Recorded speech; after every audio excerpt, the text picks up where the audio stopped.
തൊപ്പിയും ഗ്യാങ് വളരെ സജീവമായി നമ്മുടെ സോഷ്യൽ മീഡിയയിലും നമ്മുടെ ഇൻഫ്ലുവൻസേഴ്സ് ടാബിലും ഒക്കെ വളരെ നന്നായി നമുക്ക് കാണാൻ കഴിയുന്ന കുറച്ച് ആൾക്കാരാണ് ഇവരല്ലേ. എസ്പെഷ്യലി നമ്മുടെ ടീനേജേഴ്സ് ആയിട്ടുള്ള കുട്ടികളുടെ ഇടയിൽ വളരെ ഫേമസ് ആയിട്ടുള്ള ആൾക്കാരാണ് ഈ തൊപ്പിയും അത് പറഞ്ഞ പോലെ ഗ്യാങ്.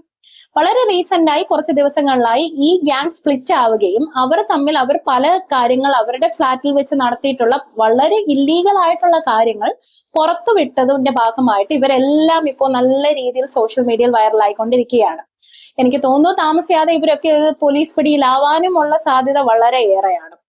അപ്പൊ നിങ്ങൾക്ക് തോന്നുന്നില്ലേ നമ്മുടെ കുട്ടികളെ എന്തുകൊണ്ടായിരിക്കും ഇവർ ഇത്രത്തോളം ഇൻഫ്ലുവൻസ് ചെയ്യുന്നു എന്ന് പറയുമ്പോൾ ഞാനിവിടെ എടുത്തു പറയുന്ന ഒരു കാര്യം, ബാഡ് ഇൻഫ്ലുവൻസ് ചെയ്യുന്നത് എന്ന് നിങ്ങൾ ചിന്തിച്ചിട്ടുണ്ടോ? അല്ലെങ്കിൽ ഇവർക്ക് എന്ത് സംഭവിച്ചാലും അല്ലെങ്കിൽ ഇവർ നല്ലത് ചെയ്താലും ചീത്ത ചെയ്താലും നമ്മുടെ കുട്ടികൾ എപ്പോഴും ഇവരുടെ ഭാഗത്തായിരിക്കും. അപ്പൊ അതിനെക്കുറിച്ച് സംസാരിക്കാനാണ് ഞാൻ ഇന്ന് ഈ വീഡിയോയിൽ വന്നിരിക്കുന്നത്. ഈ വീഡിയോയിൽ നമുക്ക് അതെന്താണെന്ന് നോക്കാം. ഈ കഴിഞ്ഞ ദിവസങ്ങളിൽ വളരെ കോൺട്രവേഴ്സ്യൽ ആയിട്ടുള്ള കാര്യങ്ങൾ പുറത്തു വരികയും ഈ തൊപ്പിയും ഗ്യാങ്സും അവര് എന്താണ് അവരുടെ ഒരു ഫ്ലാറ്റിൽ ചെയ്യുന്നത്, എന്തൊക്കെ ഇല്ലീഗൽ ആയിട്ടുള്ള പ്രവർത്തനങ്ങളാണ് അവരവിടെ നടത്തുന്നത് എന്നുള്ളത് അവർ തന്നെ പുറത്തു വിടുകയും ചെയ്തതായിട്ടുണ്ട്. അപ്പൊ നമ്മുടെ കുട്ടികൾ വളരെ ക്ലോസ്ലി വാച്ച് ചെയ്യുന്ന ഇത്തരത്തിലുള്ള വീഡിയോസും ഇത്തരത്തിലുള്ള ഇൻഫ്ലുവൻസേഴ്സും ഒക്കെ ഈ ഒരു വളരെ പെട്ടെന്ന് തന്നെ എനിക്ക് തോന്നുന്നു ഇവരൊക്കെ ചിലപ്പോൾ പോലീസ് പിടിയിലാവാനുള്ള സാധ്യത വളരെ ഏറെയാണ്. അപ്പൊ നിങ്ങൾ പാരന്റ്സ് ഇതിൽ വളരെ ഏറെ ഒരു ശ്രദ്ധ ചെലുത്തേണ്ട സമയം കഴിഞ്ഞിരിക്കുന്നു ഇപ്പോൾ തന്നെ. കാരണം നമ്മുടെ കുട്ടികൾ എന്താണ് കാണുന്നത്, അവരെന്താണ് കണ്ട് ഇൻഫ്ലുവൻസ് ആവുന്നത് എന്നുള്ളതൊക്കെ നമ്മുടെ മാത്രം ഉത്തരവാദിത്തമാണ്. എന്തുകൊണ്ടായിരിക്കും നമ്മുടെ കുട്ടികൾ ഇതിലേക്ക് കൂടുതൽ ഇൻഫ്ലുവൻസ്ഡ് ആവുന്നത്? അതിലേക്ക് നമുക്ക് വരാം. അതിനു മുമ്പായിട്ട് എനിക്ക് ഈ ഒരു ഗ്യാങ്ങിനെ പറ്റി കുറച്ച് സംസാരിക്കാനുണ്ട്. കഴിഞ്ഞ കുറച്ച് ദിവസങ്ങളിലായി ഈ ഗ്യാങ് പിരിയുകയും ഇവർ പിരിഞ്ഞതിന് ശേഷം ഇവർ അങ്ങോട്ടും ഇങ്ങോട്ടും ചെയ്തിട്ടുള്ള പല കാര്യങ്ങൾ ഇവർ പുറത്തു വിടുകയും ചെയ്തിട്ടുണ്ടായി. അപ്പൊ അതിൽ എസ്പെഷ്യലി ഇവർ ഉപയോഗിച്ചിരുന്ന മയക്കുമരുന്നിന്റെ കാര്യങ്ങൾ, ഇവർ പല രീതിയിലുള്ള കെമിക്കൽസോ അല്ലെങ്കിൽ മറ്റെന്തോ ആയിട്ടുള്ള മയക്കുമരുന്നുകൾ ഇവർ ഉപയോഗിച്ചിരുന്നതായും, അതുപോലെ തന്നെ പല സെക്ഷൽ ആക്ടിവിറ്റീസ് മൈനേഴ്സ് ആയിട്ടുള്ള, കാരണം ഇവരുടെ ഗ്യാങ്ങിൽ തന്നെയുള്ള 18 വയസ്സ് തികയാത്ത കുട്ടികൾ ഇൻവോൾവ് ആയിട്ടുള്ള പല സെക്ഷൽ ആക്ടിവിറ്റീസും അവിടെ നടന്നിട്ടുള്ളതായും ഒക്കെ ഇവരിത് പുറത്തു വിട്ടിട്ടുണ്ട്. അപ്പൊ ഇവരിത് പുറത്തു വിടുന്നു എന്ന് പറയുമ്പോഴത്തേക്കും നിങ്ങളൊന്ന് ആലോചിച്ച് നോക്കൂ, നമ്മുടെ കുട്ടികൾ ഇത്രയും കാലം കണ്ടുകൊണ്ടിരുന്ന കുറച്ച് ഇൻഫ്ലുവൻസേഴ്സ് അല്ലെ, അല്ലെങ്കിൽ അവരുടെ ഹീറോയിക് ഫിഗേഴ്സ് എന്ന് അവർ വിചാരിച്ച് നടക്കുന്നത്. കാരണം ഈ തൊപ്പി എന്ന് പറയുന്ന ആളെ എവിടെയോ ഉദ്ഘാടനത്തിനോ എന്തോ ഒരു കാര്യത്തിന് ചെന്നപ്പോൾ അവിടെ തടിച്ചുകൂടിയ കുട്ടികളുടെ എണ്ണമൊക്കെ ഒരിടയ്ക്ക് ന്യൂസിൽ വളരെ ചർച്ചയായിട്ടുള്ള ഒരു കാര്യമാണ്. അപ്പൊ ഇത്തരത്തിൽ നമ്മുടെ കുട്ടികൾ ബ്ലൈൻഡ് ആയിട്ട് വിശ്വസിക്കുന്ന പല ഇൻഫ്ലുവൻസേഴ്സും ഇത്തരത്തിലാണ് സമൂഹത്തിൽ പെരുമാറുന്നത് എന്നുള്ള ഒരു കാര്യം ഇപ്പോ പുറത്തു വന്നിരിക്കുകയാണ്. അപ്പൊ നിങ്ങൾക്ക് തോന്നുന്നില്ലേ നമ്മുടെ കുട്ടികൾ എന്തുകൊണ്ടായിരിക്കും ഇങ്ങനെയുള്ള ആൾക്കാരെ കൂടുതൽ അവർ ഇൻഫ്ലുവൻസ്ഡ് ആവുന്നത് എന്നുള്ളത്? പ്രധാനമായും നമ്മുടെ ടീനേജിലുള്ള കുട്ടികൾ അവർക്ക് അവരുടെ ഒരു ഐഡന്റിറ്റി ബിൽഡപ്പ് ചെയ്ത് വരുന്നതേ ഉള്ളൂ. ഒരു ഐഡന്റിറ്റി ബിൽഡപ്പ് ചെയ്ത് വരുന്നു എന്ന് പറയുമ്പോഴത്തേക്കും അവർക്ക് അതിൽ നല്ലത് ഏതാണ് ചീത്ത ഏതാണ് എന്നുള്ളതൊക്കെ തിരിച്ചറിയാനുള്ള ഒരു ടൈം തുടങ്ങുന്നതേ ഉള്ളൂ. അവർക്ക് എന്താണ് നല്ലത് ചീത്ത എന്നുള്ളത് അറിയാമെങ്കിലും അത് എത്തരത്തിൽ അവരെ ഇൻഫ്ലുവൻസ് ചെയ്യുമെന്നോ എന്നുള്ളതൊന്നും തിരിച്ചറിയാനുള്ള പ്രായം അവർക്ക് ആയിട്ടില്ല. അത് അവരുടെ തെറ്റല്ല, അവരുടെ ബ്രെയിൻ ഡെവലപ്മെന്റ് സ്റ്റേജ് തന്നെയാണത്. അപ്പൊ അത്തരത്തിലുള്ള ഒരു കുട്ടികൾക്ക് പക്ഷെ അവരുടെ ബ്രെയിനിൽ വേറെ വളരെ ഗംഭീരമായിട്ട് മറ്റൊരു കാര്യമുണ്ട്, റിവാർഡിങ് സിസ്റ്റം.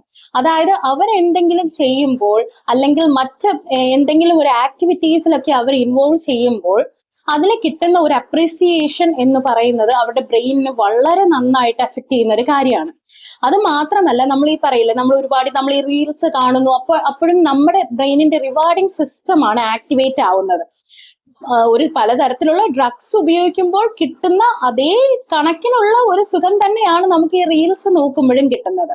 അപ്പൊ അതുപോലെ നമ്മുടെ ടീനേജ് ആയിട്ടുള്ള കുട്ടികൾ മണിക്കൂറുകളോളം ഇത്തരത്തിലുള്ള ഇൻഫ്ലുവൻസേഴ്സിന്റെ വീഡിയോസ് കാണുമ്പോൾ നിങ്ങളൊന്ന് ആലോചിച്ച് നോക്കൂ, അവരുടെ ബ്രെയിൻ എത്രത്തോളം ആക്റ്റീവ് ആയിട്ടിരിക്കുകയും, ആക്റ്റീവ് ഇൻ ദ സെൻസ് വളരെ നന്നായിരിക്കും എന്നല്ല ഞാൻ പറയുന്നത്, ബ്രെയിൻ വളരെ ആക്റ്റീവും അലേർട്ടുമായി ഇരിക്കുകയും ഇത്തരത്തിൽ അവരെന്താണ് ആ വീഡിയോസിൽ കാണുന്ന കാര്യങ്ങൾ വളരെ പെട്ടെന്ന് ഇവർക്ക് ഇൻഫ്ലുവൻസ് ആവാനുമുള്ള ചാൻസസ് വളരെ കൂടുതലാണ്.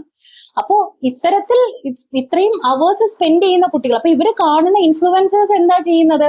പരസ്പരം ചീത്ത വിളിക്കുകയും അങ്ങോട്ടും ഇങ്ങോട്ടും കളിയാക്കി. അപ്പൊ ഇവര് തോന്നുന്നു യെസ് അവരെന്താ സമൂഹത്തിൽ അധികമാരും ചെയ്യാത്ത കുറെ കാര്യങ്ങൾ ഇവർ ചെയ്യുന്നു. അപ്പൊ ഇവരെന്തോ ഹീറോയിക് ഫിഗേഴ്സ് ആണ് എന്നുള്ള ഒരു ചിന്ത നമ്മുടെ കുട്ടികൾക്ക് തോന്നും.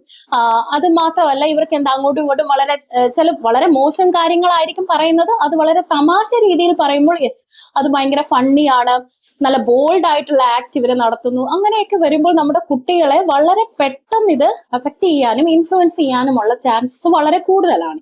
ഇതിനെ നമ്മൾ പാരാസോഷ്യൽ ഇൻഫ്ലുവൻസ് എന്ന് നമ്മൾ പറയും, അല്ലെങ്കിൽ പാരാസോഷ്യൽ റിലേഷൻഷിപ്പ് എന്ന് പറയും. കാരണം അവർ ഇതുവരെ നേരിൽ കണ്ടിട്ട് പോലും ഇല്ലാത്ത ഒരാൾ അവരെ എങ്ങനെ ഇൻഫ്ലുവൻസ് ചെയ്യുന്നു എന്നുള്ളതാണ് ഇതിന് പിന്നിലെ കാര്യം. അപ്പൊ ഇത്തരത്തിൽ ഉള്ള വീഡിയോസ് ഒക്കെ കണ്ടു വരുന്ന ഒരു കുട്ടി കംപ്ലീറ്റ് ആയിട്ട് ഇവരുടെ ഒരു ഫാൻ ആയിട്ട് മാറുകയാണ്. അപ്പൊ പിന്നീട് അവൻ എന്താണ് ഇവർ ചെയ്യുന്ന ഒരു മോശം കാര്യമാണോ നല്ല കാര്യമാണോ എന്തായാലും ഇല്ല, ഇവരെ സപ്പോർട്ട് ചെയ്യണം എന്നുള്ളൊരു ഉദ്ദേശം മാത്രമേ ഉള്ളൂ. ഇപ്പൊ ഒരു ചെറിയൊരു സിനാരിയോ പറയാം. ഇപ്പൊ ഈ മേൽപ്പറഞ്ഞ വ്യക്തിനെ പോലീസ് ഇത്തരത്തിലുള്ള കേസുകൾക്ക് അറസ്റ്റ് ചെയ്യുകയാണെങ്കിൽ ഇവിടെ ഏറ്റവും കൂടുതൽ പ്രൊട്ടസ്റ്റ് ചെയ്യാൻ പോകുന്ന സോഷ്യൽ മീഡിയയിൽ കൂടെയും അല്ലാതെയും ഒക്കെ പ്രൊട്ടസ്റ്റ് ചെയ്യാൻ പോകുന്നത് ഈ ഒരു പ്രായത്തിൽ, ഒരു ടീനേജ് പ്രായത്തിലുള്ള ഒരു കുട്ടികളായിരിക്കും. ഇത് നമ്മൾ ഇതിനു മുന്നും പല ഇൻഫ്ലുവൻസേഴ്സിന്റെ കാര്യത്തിൽ നമ്മൾ കണ്ടിട്ടുണ്ട്. അപ്പൊ അത് തന്നെയായിരിക്കും ഇവിടെയും നടക്കാൻ പോകുന്നത്. അപ്പൊ ഇതിൽ നിന്ന് എങ്ങനെ നമ്മുടെ കുട്ടികളെ നമുക്ക് രക്ഷിക്കാം എന്നുള്ളതാണ് വളരെ ഇമ്പോർട്ടന്റ് ആയിട്ടുള്ള ഒരു കാര്യം. നിങ്ങൾ ക്ലോസ്ലി മോണിറ്റർ ചെയ്യുക. നിങ്ങളുടെ കുട്ടികൾ ആരുടെയൊക്കെയാണ് ലൈവ് സ്ട്രീം കാണുന്നത്, ആരുടെയൊക്കെ യൂട്യൂബ് ആണ് ഇവർ കാണുന്നത്, മറ്റു വീഡിയോസ് എന്തൊക്കെയാണ് ഇവർ കാണുന്നത് എന്നുള്ളത് നിങ്ങളൊന്ന് മോണിറ്റർ ചെയ്യുക. പക്ഷെ തുടക്കത്തിൽ തന്നെ നമ്മൾ അവരെ ഇത് എങ്ങനെയാ ഇനി ഇത് കാണരുത്, ഇങ്ങനെയൊന്നും ചെയ്യരുത് എന്ന് നമ്മൾ അവരെ പറഞ്ഞു വിലക്കുകയാണെങ്കിൽ തീർച്ചയായിട്ടും അവരിത് കാണാൻ മറ്റു പല മാർഗങ്ങളും നേടും. അതിനേക്കാളും എനിക്ക് തോന്നുന്ന ഒരു കാര്യം എന്ന് പറയുന്നത്, നമ്മൾ ഇവരുടെ കൂടെ ഇരുന്ന് ഈ വീഡിയോസ് കാണുക, കുട്ടികൾക്ക് ഒരു കമ്പനി കൊടുക്കുക. കുട്ടികൾക്ക് ഒരു കമ്പനി കൊടുത്തിട്ട് എന്താ നമ്മൾ ചെയ്യേണ്ടതെന്ന് വെച്ച് കഴിഞ്ഞാൽ നമുക്ക് പറയാം. അപ്പൊ ഇതിനകത്തുള്ള പല ആക്റ്റും ഇവര് കാണിക്കുമ്പോൾ നമ്മൾ കുട്ടിയോട് ചോദിക്കുക, നിനക്ക് തോന്നുന്നുണ്ടോ അയാൾ ഈ പറഞ്ഞത് ശരിയാണ്, ഇല്ലെങ്കിൽ അതൊരു സോഷ്യൽ ഒരു ഗ്യാങ്ങിൽ നമുക്ക് പറയേണ്ട കാര്യമാണോ, അല്ലെങ്കിൽ അവർ ആ ചെയ്തത് ശരിയാണോ, നമ്മൾ പുറത്തിറങ്ങി ഇതുപോലെയൊക്കെ പറഞ്ഞാൽ എന്തായിരിക്കും അവസ്ഥ എന്നൊക്കെ പറഞ്ഞ് കുട്ടിയോട് പയ്യെ ഇതിനെപ്പറ്റി സംസാരിച്ച് അവനൊരു അവയർനെസ് കൊടുക്കുക എന്നുള്ളതാണ് ഇതിൽ ഏറ്റവും വലിയൊരു കാര്യം. അപ്പൊ അവന് മനസ്സിലാവും ഇതല്ല. അത് മാത്രമല്ല, ഈ സോഷ്യൽ മീഡിയയിൽ നമ്മൾ കാണുന്നതല്ല ലൈഫ് എന്നുള്ള ഒരു റിയാലിറ്റി കുട്ടിക്ക് മനസ്സിലാക്കി കൊടുക്കുക. ഇതിൽ ഏറ്റവും ഭയാനകമായ ഒരു കാര്യം എന്ന് പറയുന്നത്, ഇത്തരത്തിലുള്ള ഇൻഫ്ലുവൻസേഴ്സ് മാത്രമല്ല നമ്മുടെ കുട്ടിയെ ബാഡ് ആയിട്ട് അഫക്ട് ചെയ്യുന്നത്. പല ലൈഫ് സ്റ്റൈൽസും കാണിച്ച് ഇങ്ങനെ ജീവിച്ചാലാണ് നല്ലത്, അല്ലെങ്കിൽ ഇങ്ങനെ ജീവിച്ചാലാണ് നല്ലത്, നിങ്ങളുടെ ഒന്നും ജീവിതം ഒന്നും അല്ല എന്ന് ഉള്ള തരത്തിലുള്ള പല ഇൻഫ്ലുവൻസേഴ്സും, ഇത് കാണിക്കുന്ന ഇൻഫ്ലുവൻസേഴ്സും നമ്മുടെ കുട്ടികളെ വളരെ മോശമായിട്ടുള്ള രീതിയിൽ ഇൻഫ്ലുവൻസ് ചെയ്യുന്നു. അപ്പൊ അത്തരത്തിലോട്ടൊരു ലൈഫ് സ്റ്റൈലിലേക്ക് എത്താൻ വേണ്ടി ചിലപ്പോൾ കുട്ടികൾ മറ്റു പല മാർഗങ്ങൾ പോലും തിരഞ്ഞെടുത്തേക്കാം. അപ്പൊ ഇങ്ങനെയുള്ള കുട്ടികളെ വളരെ മോശമായിട്ടുള്ള രീതിയിൽ ഇവരെയൊക്കെ ക്യാച്ച് ചെയ്യാനും ആൾക്കാർ നമ്മുടെ സമൂഹത്തിൽ ധാരാളമുണ്ട്. അപ്പൊ ഇതെല്ലാം നമ്മൾ ശ്രദ്ധിക്കേണ്ട കാര്യമാണ്. നിങ്ങൾ എപ്പോഴും ചിന്തിക്കുക, നിങ്ങളുടെ കുട്ടിയുടെ ഏറ്റവും വലിയ ഒരു ഇൻഫ്ലുവൻസർ എന്ന് പറയുന്നത് അത് നിങ്ങളായിരിക്കണം. നിങ്ങളെക്കാൾ കൂടുതൽ മറ്റൊരാൾ അവനെ ഇൻഫ്ലുവൻസ് ചെയ്യുന്നുണ്ട് എന്നുണ്ടെങ്കിൽ അത് തീർച്ചയായിട്ടും നിങ്ങൾ ശ്രദ്ധിക്കേണ്ട ഒരു കാര്യം തന്നെയാണ്.